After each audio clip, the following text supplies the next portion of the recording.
Hello, and welcome to Griffin's 2023 Virtual Expo. My name is George Grant, Technical Services Manager for GGS Pro. I am joined here today with my colleague and teammate Tanner Bailey. We are excited to talk to you about strategies and processes GGS Pro utilizes to solve both simple and complex problems growers face year to year. Ultimately, our goal within Griffin's GGS Pro team is to provide the tools and knowledge for you to identify plant problems accurately and make effective decisions efficiently during each production season.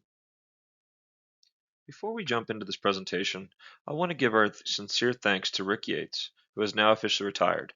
Rick Yates and Virginia Brubaker built GGS Pro to what it is today, and we are excited to continue their legacy with a world-class team as shown here.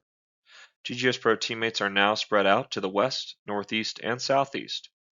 Over this past year, we have expanded our team's expertise by bringing on Elwood Roberts and Ali Algier. As always, please feel free to reach out to us via email or phone using the contact information listed on the slide. I'm now going to hand this off to my teammate Tanner, who will get us started talking about the value of virtual plant diagnosis. Hey everyone, my name is Tanner Bailey, and on behalf of the GGS Pro Tech Services team, we want to say thank you and welcome to our presentation. GGS Pro fields around 17 to 18,000 calls and emails from growers like you annually, where we work through simple and complex problems to provide real-time information and solutions in a timely manner. All of these calls and emails give us a lot of data points and a keen insight on what's going on in the industry in any given season or crop or region for the year. As a part of what we do, we like to work and teach growers how to solve their issues and make production more efficient going forward. Here we have the outline for today's presentation. We've grouped these into abiotic versus biotic, and all the issues that we see are common problems that growers face. The photos and information will be from growers like you that GGS Pro has helped along the way to create real solutions for their problems.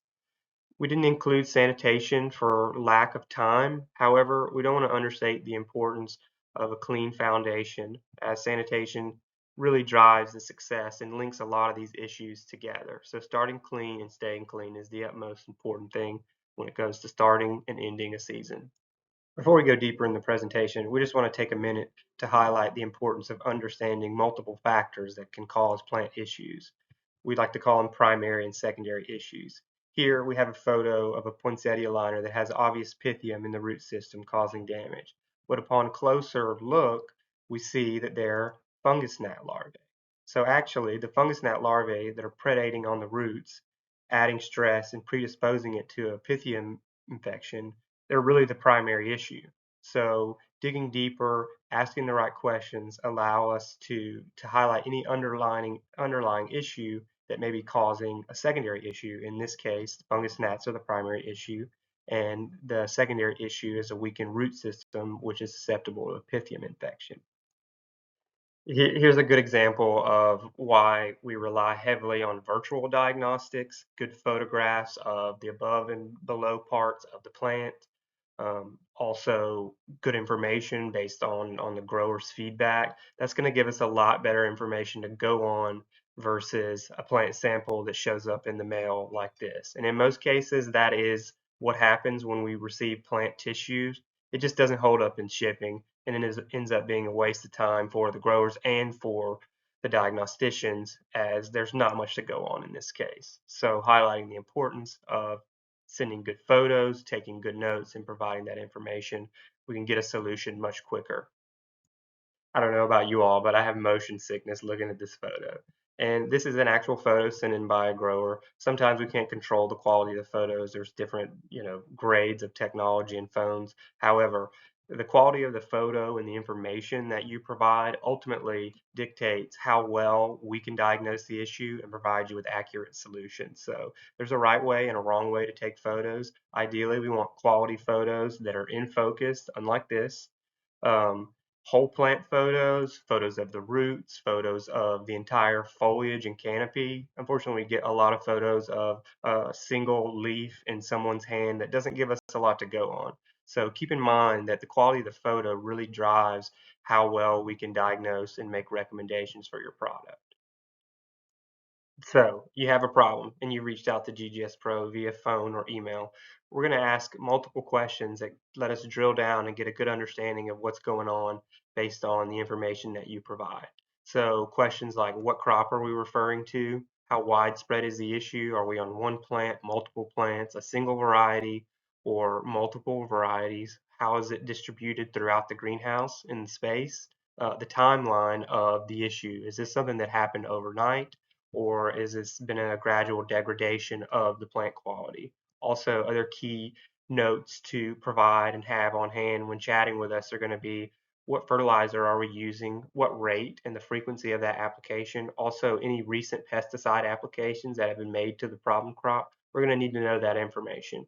Also, the growing environment, culturally, what are the temperatures, how are we watering, the relative humidity, light, are we shaded or not. So all that information is going to allow us to build a composite idea or snapshot of what's going on and further allow us to make a recommendation or diagnose the issue. So here's the other flip side of virtual diagnosis when there are no photos available. So the grower wrote down some notes and his sales representative took a photo and emailed it in. The issue is described as mottling of the leaves, the edges necrose, and then the leaves drop. We're dealing with Supertunia here. So when we have this kind of information, our diagnosis can only be as quality as the level of information that's provided. So we have roots are white, wrapping in pot, the water pH is 5.8, they're fertilizing with 20-10-20 at 200 parts per million. Well, knowing this is a Supertunia, petunias and calibrachoas, they're generally heavier feeders, so we're underfeeding there at 200 parts per million. We need to be somewhere between 250 and 300 parts per million. The next part of information here, which is a red flag, Pageant herbicide applied at 12 ounces per 100 gallons. Well, this is a red flag because Pageant is a fungicide and not a herbicide. So we would have to reach out and get some clarification because if it was an herbicide, that could easily be the smoking gun in this scenario. The next portion of information we have is that they drenched iron 2 times at 2 tablespoons per gallon. Well, we don't have any information on what type of iron that is or the formulation, so that doesn't tell us much. Therefore, given this lack of information, we're going to have to reach back out and contact the grower and have another phone call to get the information to clarify what's going on. In this case, we don't have enough information, so return calls or follow-ups are going to be needed to diagnose this issue. And again, highlighting the quality of the information, the type of inputs used, they're going to go a long way to help us get to the bottom of whatever the issue is. So moving on from the nuts and bolts and the type of information and the quality of information GGS Pro is going to require to make good diagnosis and recommendations for your issues, we're going to jump into abiotic issues that we commonly see in the greenhouse, and the first stop will be nutrition. Here we have a screenshot of a J.R. Peters water analysis. And when you start to work with GGS Pro, whether we're building a fertilizer program, diagnosing a nutritional issue or another plant problem, we're going to ask you, what is the quality of your water and do you have a recent test? All too often growers are not sampling their water and don't have a good idea or grasp of the quality of their water. And as it relates to nutrition and fertility programs, the quality of your water drives how we make recommendations and how we build those plans. So we highly recommend getting into a routine of seasonally or yearly testing your water quality so that we can fine tune your nutrition program and avoid problems before they arise. If you have any questions about water sampling, we have bulletins and information as it relates to the process of sampling and sending off your water samples, and we're glad to be a part of that process and help you diagnose and understand your water quality as it relates to your production and the specific crops that you grow. So sometimes we use the verbiage hungry plants. And in general, when we're talking about this, we're talking about a macronutrient deficiency. That is suboptimal conditions of nitrogen, phosphorus, or potassium. And in the case of the big three, the plants require those in more quantity than the rest of the nutrients. Hence, they're called macronutrients. When we have a macronutrient deficiency, the symptoms will generally show up in the lower leaves as they're mobile, and when the plant senses the lack of macronutrients, it will mobilize and translocate the nitrogen, potassium, or or the phosphorus up to the new growth to help support that new growth as it vacates that older growth in the lower part of the canopy. Here we have two celosia plants on the left, and they are exhibiting that loss of foliar color and degradation in the lower leaves. So that's given us a good idea that we're suboptimal in nitrogen, phosphorus, or potassium. On the right here, we have a geranium crop, which is actually phosphorus deficient. And this is common later in the season or when the conditions are cooler and the movement is not as good for the phosphorus. So for both of these cases, we're experiencing damage on the lower leaves first. That's given us an idea that is a macronutrient deficiency as the new growth looks much better. In the case of a correction, we just need to evaluate what we're feeding the plant based on the species, and then we'll adjust the NP and K ratio to get into optimal conditions to solve this issue. Here we have another nutrient deficiency that's common, and it is a calcium deficiency. And these symptoms are very characteristic of the issue, where we have distorted or strapped, sort of buckled leaves, where they're having trouble expanding and opening up. And this is really common for calcium. Calcium is what we refer to as a secondary macronutrient along with sulfur and magnesium. It's needed in relatively high amounts. And calcium is really important in cell wall expansion, their flexibility, hence the lack of unfolding and leaf expansion in the photoscene of the zinnia and the petunia crop here.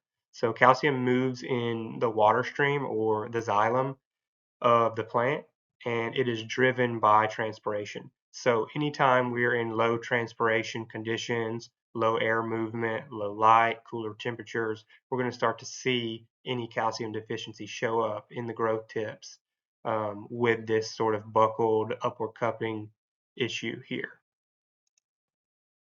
Here we have another common issue that we see in lettuce, leafy green crops as on the left, and then ornamental kale as well. And growers will often call this tip burn, where the actively growing leaves of these leafy species, the margins actually necrose and burn because the cells aren't being supplied with enough calcium. The transpiration rates are too low to provide that calcium to those rapidly growing points. So what happens is basically the cells can't form properly and they burst and necrose, and hence this burned look. Here we have another example of calcium deficiency in the growing tips as seen here in the late developmental stages of these poinsettia bracts. As you might notice, as we start to have that margin necrosis and burn as a primary factor of the issue, a secondary issue can be botrytis, which would be an opportunistic pathogen which would take hold for this damage. So a lot of times they go hand in hand in this stage of poinsettia growth, as well in situations as we saw before with the lettuce and ornamental kale having that burn and subsequent botrytis infection to that damaged tissue. The easiest way to avoid and counteract potential calcium deficiencies is to supplement a calcium containing fertilizer such as 15015 into your fertilization program. Other options would be calcium chloride dihydrate sprays at the rates below. We recommend using a surfactant like Capsule, which helps to break the water surface tension and spread that calcium chloride dihydrate evenly out on the leaf surface for better absorption. We recommend applying calcium chloride dihydrate under slow drying conditions, which allows for optimal absorption into the tissue. And please note the 4 ounce per 100 gallon lower rate of Capsule, as those tender bracts can be damaged by the surfactant. A few other plants, or maybe just one in mind, would be hydrangea blossoms, where we would recommend using that lower rate of Capsule to protect any potential bloom damage from the surfactant itself. Here we have likely one of the most common occurrences of nutritional deficiencies we see in spring bedding plants. And if you've ever grown calibrachoas or petunias, you probably have a good idea of what we're looking at here. And that is high soil pH iron deficiency. Iron is a micronutrient, and along with most of the other micronutrients, with a few exceptions, it's much more plant available at lower pHs. So in this case of the petunias and calibrachoas, we may have ample iron present in the soil, but something's going on in our soil pH causing upward pressure to make that iron unavailable. And the diagnostic look is this yellow fluorescent look because iron is integral in chlorophyll production, and with the high pH, the plants don't have access to the iron, and it leads to this overall yellowing and growth. And we want to point out on the left here, we have a mixed planter with a couple different species in it, and the everything but the petunias looking just fine. So that highlights the importance of understanding your interaction of the species in your mixed planters and pairing up low pH loving crops like petunias and calabacos with other low pH loving crops. Here we have several options for correcting iron deficiency and also high soil pH, as the high soil pH is what's ultimately causing the iron deficiency. We can make a one-time corrective option of a drench of chelated iron, such as Sprint 138 or 330 at the rates on the slide. Be sure to rinse off any of that iron chelate off of the foliage if we're applying overhead, because it will cause pitting and burning and a phytotoxic reaction to the tissues. But ideally, we'd like to address the alkalinity in the water, which is what's driving the pH of the media. We can do that by utilizing a constant injection of sulfuric acid, and we would determine that rates based on your water tests. So earlier in the presentation, we highlighted the importance of water tests so that we can help manage any potential issues, i.e. iron deficiency, because of that high alkalinity in the water. Other options are to implement and rotate in acid forming fertilizers such as 2177, 2010-20, or 21520. These will be good options which help acidify the soil as they're utilized. And here we have the flip side of what we just saw with the high pH induced iron deficiency. We actually have a low substrate pH on the geraniums pictured, and that is leading to a toxicity of micronutrients, iron and manganese in this case. So geraniums are a good model crop for this because they prefer to be grown in high soil pHs, which is making them extremely efficient and effective at taking up micronutrients. So when they're exposed to low soil pHs, and the micronutrients such as iron and manganese are more available, they hyperaccumulate, and this leads to a toxicity. And in general, we see these micronutrient toxicities of iron and manganese show up on the lower leaves first, and the key symptoms are this necrotic spotting and dimpling of the leaves. This is something that needs to be taken care of very quickly, as the new growth will be affected and the old growth will not overcome the damage. Here we have some options for corrective actions to raise the soil pH in this scenario when we have a low pH and potential micronutrient toxicity. Ideally, we would like to have a fertilizer program tailored to your water alkalinity and water quality that helps head off these issues before they occur. For example, we can use a basic forming fertilizer in the rotation, such as calcium nitrate 15015, and that will help manage the pH and keep it at acceptable levels for all of our nutrients. If we do need to make a corrective action and raise the soil pH quickly, we have two products listed in this chart, which are going to be potassium bicarbonate and CalOx pH. They're both going to be applied as a full volume corrective drench to the soil. We would use the rates based on how much of a pH increase we needed. Sometimes a single application is sufficient. Other times we need to check the soil pH and follow up with another application to get us in the acceptable range. And please note, if we're applying these products overhead, we need to make sure that we follow up with a clear water rinse to remove any of the solution off the leaves, as the potassium bicarbonate can distort foliage and the CalOx pH can leave heavy residue stains on the plant material. Here we have two photos of a very common occurrence we see throughout the year. And what we're seeing is margin burn on the Biden's crop on the left and on the pansy crop on the right. And the issue is stemming from high soluble salts that have accumulated in the media. And this issue is intimately tied to the moisture management of the crop, how we're irrigating. So as we fertilize the crop and it's allowed to dry down, excess fertilizers that the plant doesn't use, they accumulate in the soil and around the roots. And as the soil dries, the EC, the electrical conductivity of the soil, it increases. So the salts are there, but they're not being used by the plant. And then the damage occurs is when we have this accumulation of salts and we follow up to dry soil to irrigate it with another application of fertilizer, then we actually get this margin burn because all of the salts that were accumulated in the soil are now available in addition to the fertigation event that we just added. So the keys to managing this is striving for even soil moisture.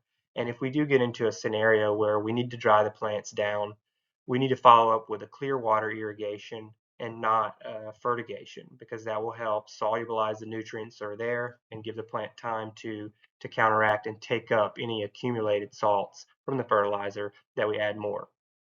And in severe cases, we can do what is called a double leach, where we realize that we've built up too many salts in the soil and we need to leach those out and set a new slate for the crop going forward. So a double leach would basically be taking clear water, irrigating that up to capacity for the container, allowing that to sit for 30 or 45 minutes, and then following up with another full volume clear water irrigation. This will act to flush out and leach any accumulated salts and give the plant a fresh start without that accumulation, which ultimately leads to this margin tip burn.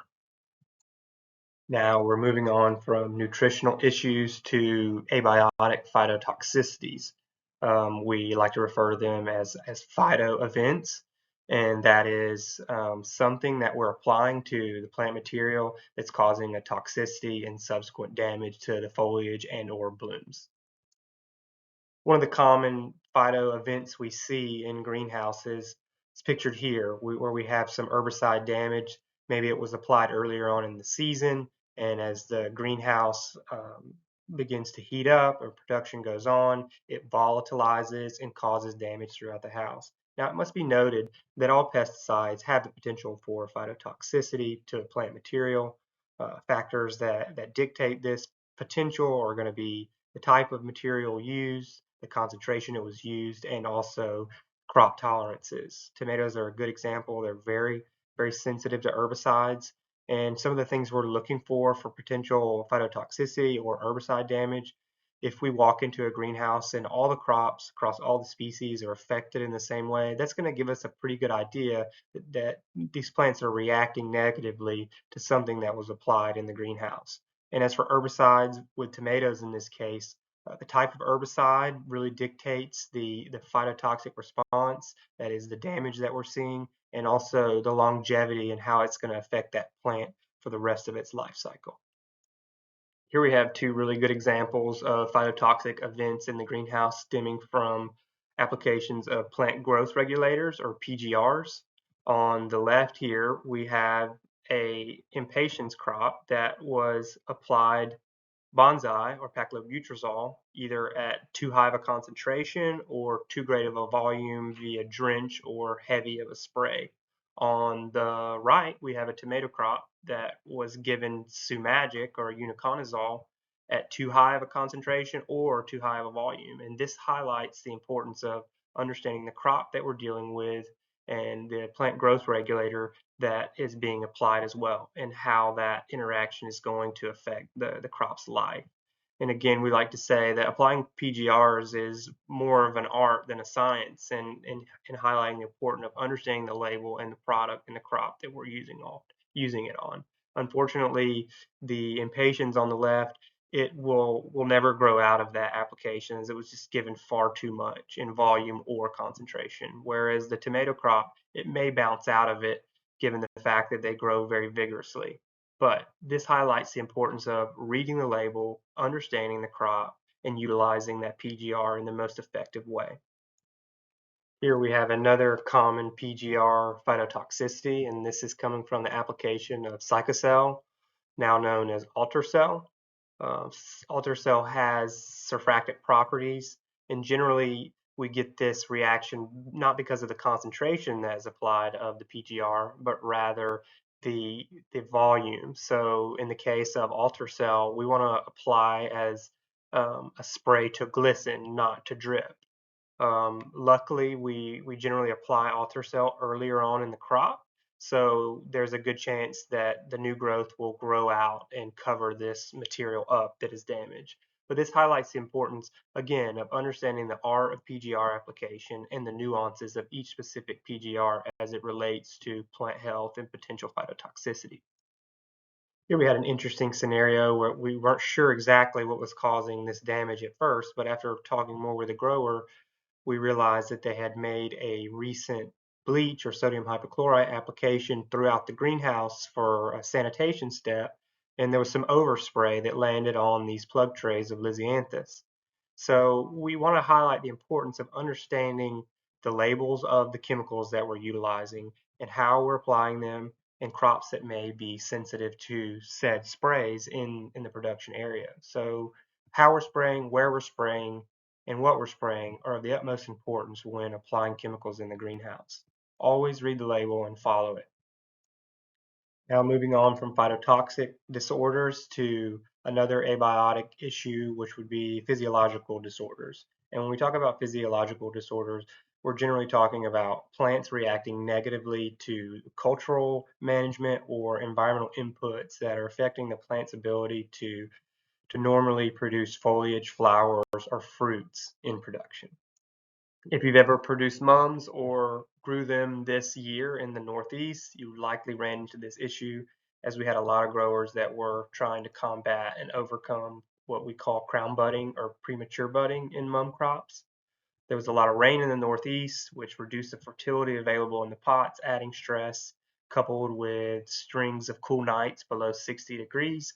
This will trigger the mums into premature budding where they're putting on buds far before they're of size to sale. In this case, we would consider this a success as we were able to put on enough vegetative growth to cover up the premature buds lower in the canopy, and it would be unrecognizable to the end user at the point of sale.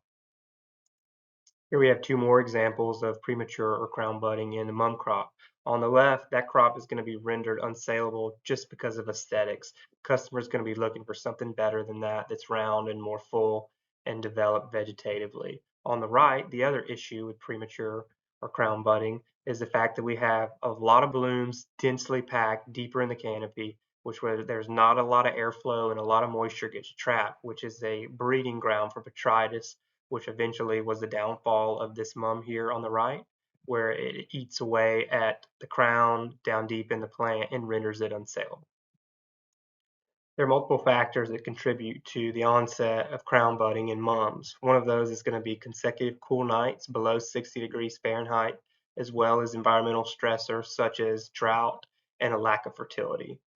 Some of the ways that we can circumvent the issue of crown budding is early Florel applications in the crop at 500 to 700 parts per million. We recommend stopping these sprays by the 4th of July to prevent any flower delay. And please reach out to GGS Pro as we've compiled a great guide for mum production that outlines the use of Florel early on in the crop and how to circumvent premature budding if it arises. Another cultural stop we can pull is to feed heavily at 300 to 400 parts per million nitrogen using a high phosphorus fertilizer such as 20-20-20 for 7 to 10 days, which actually flushes out the laterals and covers up any premature buds as we saw in the first photos. Here we have a very common physiological disorder that many growers see across a wide range of crops, and that is edema. On the left, we have a photo of the cells ruptured and this scabby crystal-like growth on Thunbergia, as well as on the right, a sweet potato vine, which it commonly occurs. It's also common in geranium plants as well. So this disorder is based on osmotic pressure and water relations in the plants. The result is cells that swell and sometimes rupture, leading to this scabby growths on the foliage that almost look like crystals or bumps of some sort. Preventing edema requires the management of your environmental conditions within the greenhouse. So we need to do what we can to reduce the relative humidity and have good airflow within the crop. Also, running the soil dry can aggravate edema and cause further damage. So we need to strive for even soil moisture. We need to keep the plants evenly moist and maintain adequate fertilizer so those cell walls stay flexible and can adapt to the changing conditions. At this point in the presentation, I'd like to hand it off to my teammate George Grant, the leader of the GGS Pro team. He's going to focus on biotic issues such as diseases and common pests in the greenhouse environment. Thank you, Tanner. There are several common diseases that we face year to year that growers struggle to get their arms around, and unfortunately, these diseases lead to crop losses. Going back to the concept of primary and secondary issues, biotic issues can also be interconnected with one another. Outdoor garden mums are a classic example of this. Here we have the onset of Fusarium, a crown and stem rot common for this crop. Once infected, Fusarium causes systemic blight starting at one bottom portion of the plant, as seen in this photo. This is a great case study to show why we should integrate the practice of always checking the root system if we're seeing an above ground symptom. Oftentimes, these are related to each other. As we can see here, upon further investigation of the root system, we can see dark brown roots rotting. This is a clear sign that the roots are jeopardized and damaged due to potentially a variety of reasons, such as overwatering or excessive fertilizer. Damaged root systems can easily create an accessible highway for other root-borne pathogens, such as Fusarium, to enter the plant. Although there are several root rot pathogens that we deal with, Pythium species are the most common. They eat away at the outer epidermis layer of the root, leaving the sort of rat tail or shoelace effect as seen here, which can be a helpful scouting tool when trying to diagnose this issue. This table is meant to show that there are many different species of Pythium that you can run into. They also thrive in a variety of different environments and times of the year depending on the temperature. Some species of Pythium produce what we call zoospore, that actually has the ability to make it move more easily or swim through a solution. Remember, water is a great vehicle for fungal and bacterial diseases to spread throughout a production space. Heavy rain events, sub-irrigation floors, and overhead irrigation can all be conducive to disease spread if disease is present to begin with. Here are several conventional fungicide options for preventing Pythium. Because Pythium is attacking the root system, all of these chemicals would need to be applied via a substrate drench. Segueo is a fantastic Pythium product, and due to its high plant safety, it is useful at all stages of the crop. Etradiazole-based products such as Banrot are also a cost-effective option, but be careful utilizing this for newly rooted material. Finstop is the only mode of action 11 that has adequate Pythium control and is currently underutilized throughout the industry. Subdue Max has been around for some time and has developed notable resistance and should not be used as a standalone product. Both Streptomyces and Bacillus, which are bacterial-based fungicide products, are good preventatives for Pythium. Biological fungicides in general should not be relied upon as a come-behind product, but more as a preventative.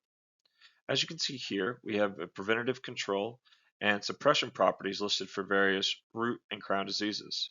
Suppression can mean a good reduction in the disease in your crop, for example, a 25 to 60% reduction, but with persistent and deadly diseases like these listed here, suppression alone is not good enough if you're growing a crop that you have historically had pressure by these diseases. Fungal-based trichoderma products are also effective for Pythium, but they have an additional activity against Rhexoctonia and Phytophthora, especially in the combination of other products. And we can also see suppression of other soil-borne pathogens such as Phalaenopsis and Fusarium across the board for all trichoderma products.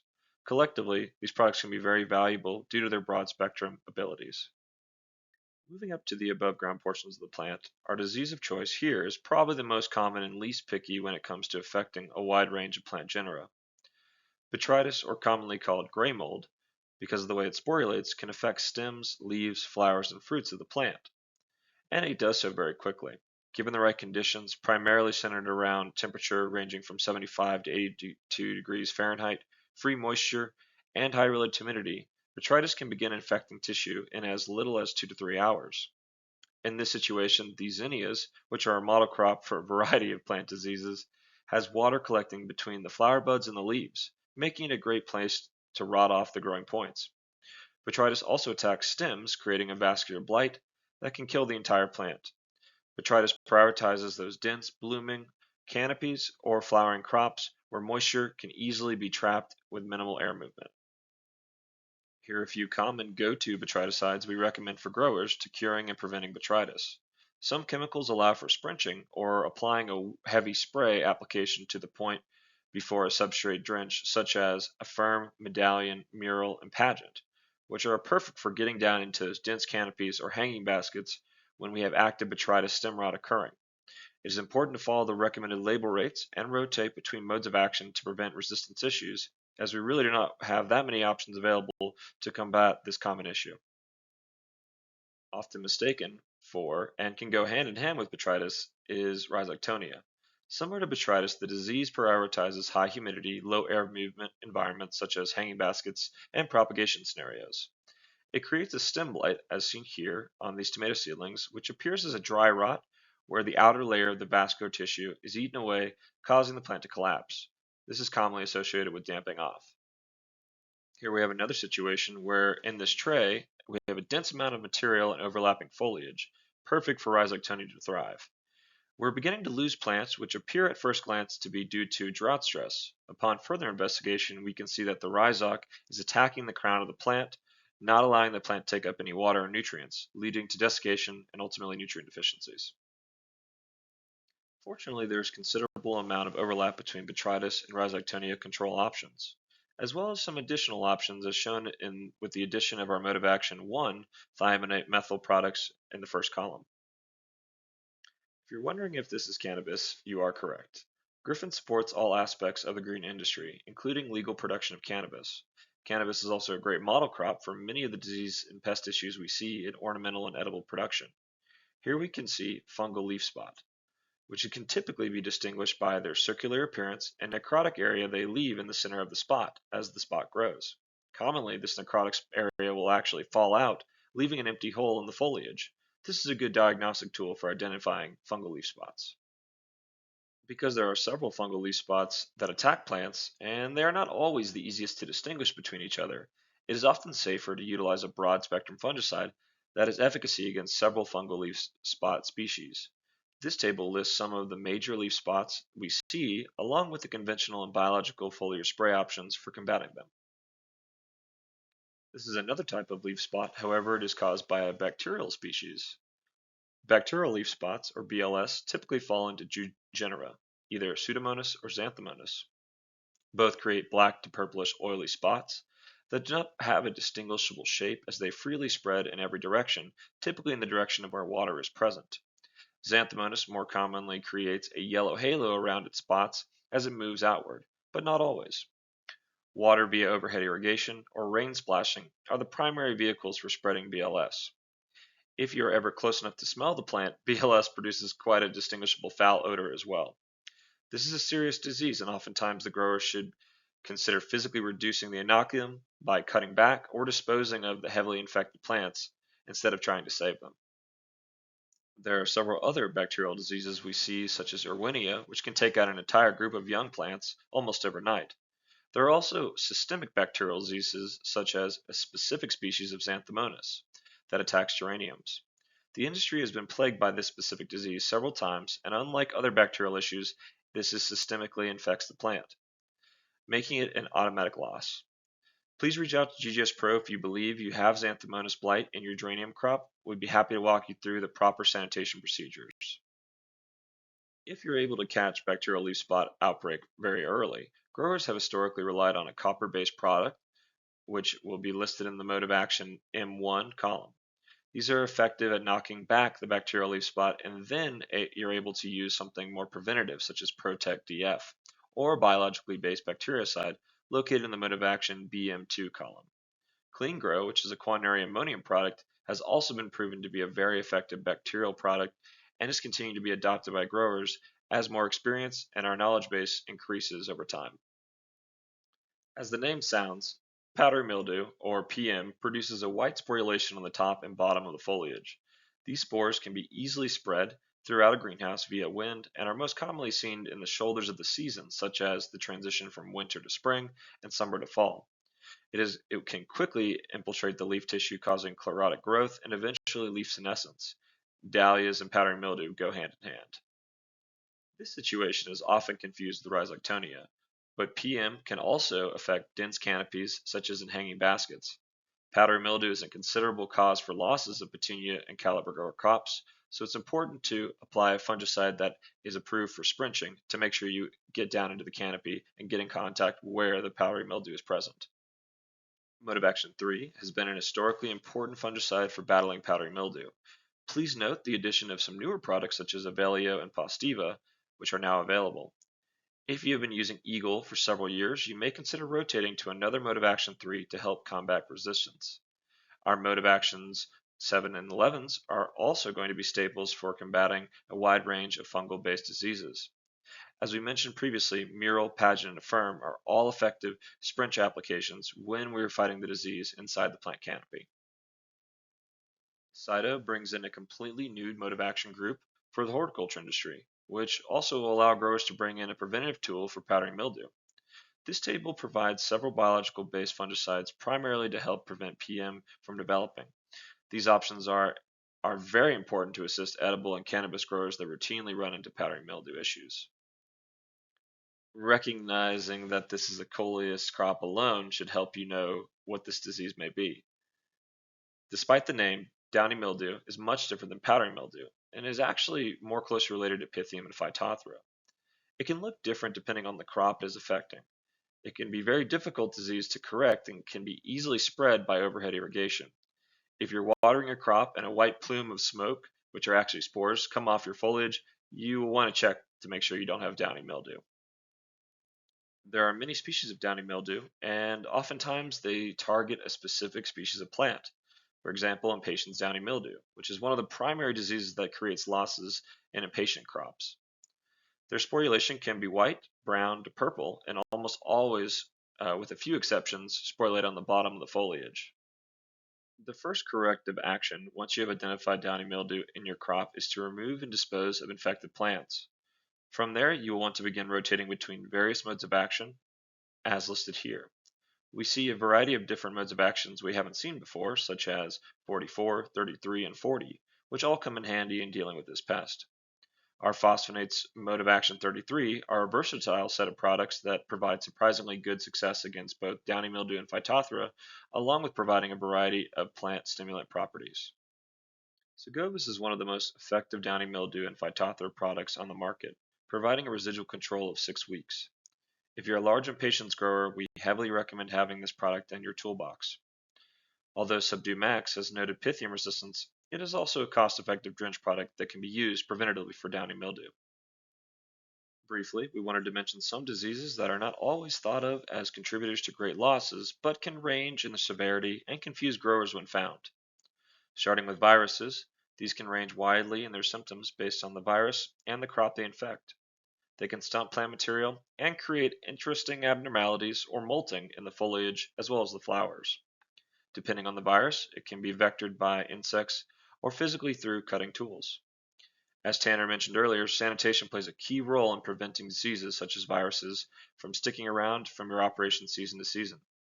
We're constantly finding new species of viruses and evaluating their potential to significantly impact ornamental and edible production. We are seeing more and more gall formations develop as well. These are caused by Agrobacterium species, and they can be as easily spread as bacterial leaf spots.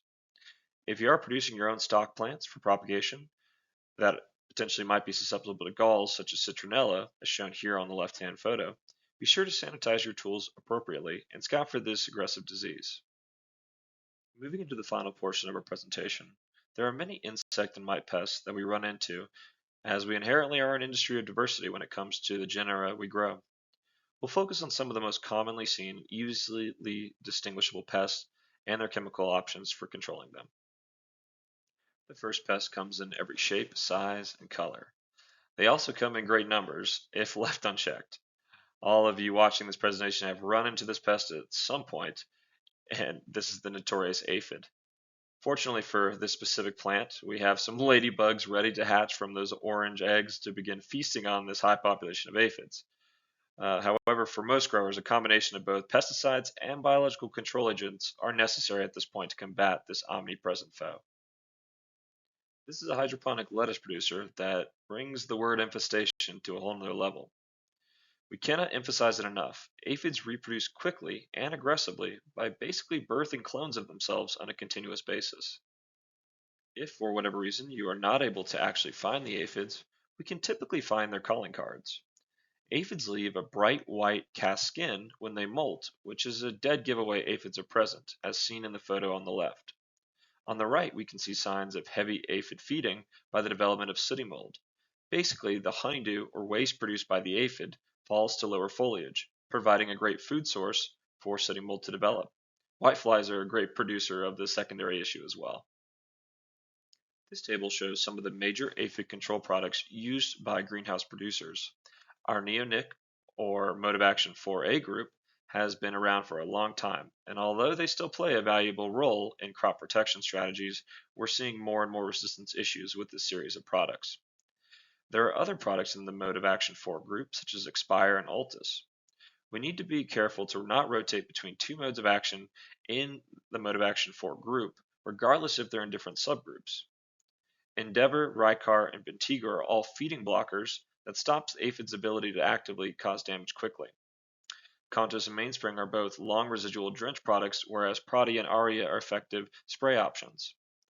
In the very last row, we have several biological-based insecticides that are making their way into more and more spray programs because of their novel modes of action and due to pesticide resistance.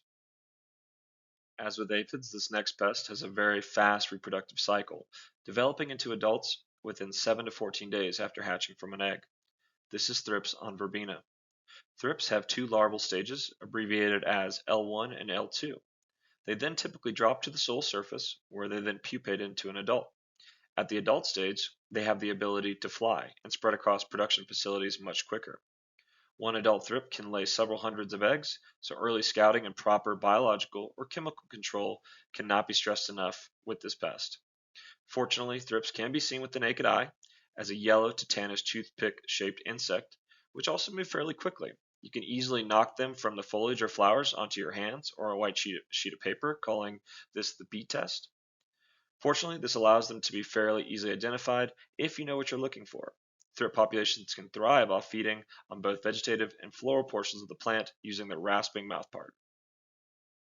We can see in this photo that the thrips scrape away at the leaf surface, leaving behind groupings of leaf discoloration and black spots, which are actually the waste products left behind by the thrips feeding. Both are great ways to diagnostically or visually determine if thrips are present. If you're either receiving young plant material with incoming thrips or an infestation pops up, there are various foliar applied knockdown products that have been shown to be still effective based on research, data, and grower feedback. Please keep in mind some specific plant and bloom safety concerns with using products such as azoractin-based products, as well as Pylon and Hachi Hachi. We still use growers using Avid quite a bit for thrip control. We recommend adding an insect growth regulator or IGR product, such as Aztino, to aid in its efficacy. Even if starting clean, growers who know which crops they are growing that always attract thrips years to year may consider using a long residual preventative drench early on, such as Mainspring or Contos. Please note that Contos provides an additional benefit of preventing spider and broad mites, however, it requires 2 to 3 weeks to actually be fully taken up into the plant. Both Contos and Mainspring will provide multiple weeks of residual control for thrips, but are most effective at preventing heavy thrip damage when plant material is clean to begin with, or when the population pressure is fairly low. These are great options for hanging baskets where spraying can become even more labor intensive throughout the season. We have also provided several organic and conventional spray options for growers who grow vegetable transplants. In terms of resistance management, we see growers rotating in more and more biological-based insecticides.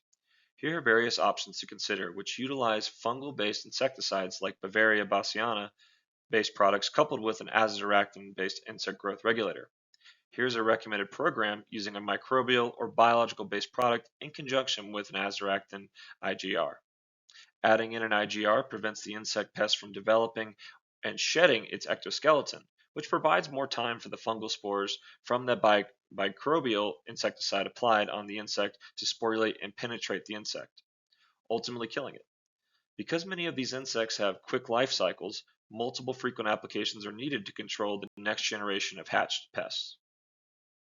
Moving on to our last pest, this is one we cannot see with the naked eye, but the damage is as much, if not more noticeable compared to other pests such as aphids, thrips, and spider mites. This is broad mites. Similar to spider mites, broad mites typically congregate and feed on the most newly developing meristems or foliage or flowers That is why when we look at a plant with broad mites, the damage always gets worse as we move up the plant. This is because the broad mite population is also increasing as we move toward the newly developing growth.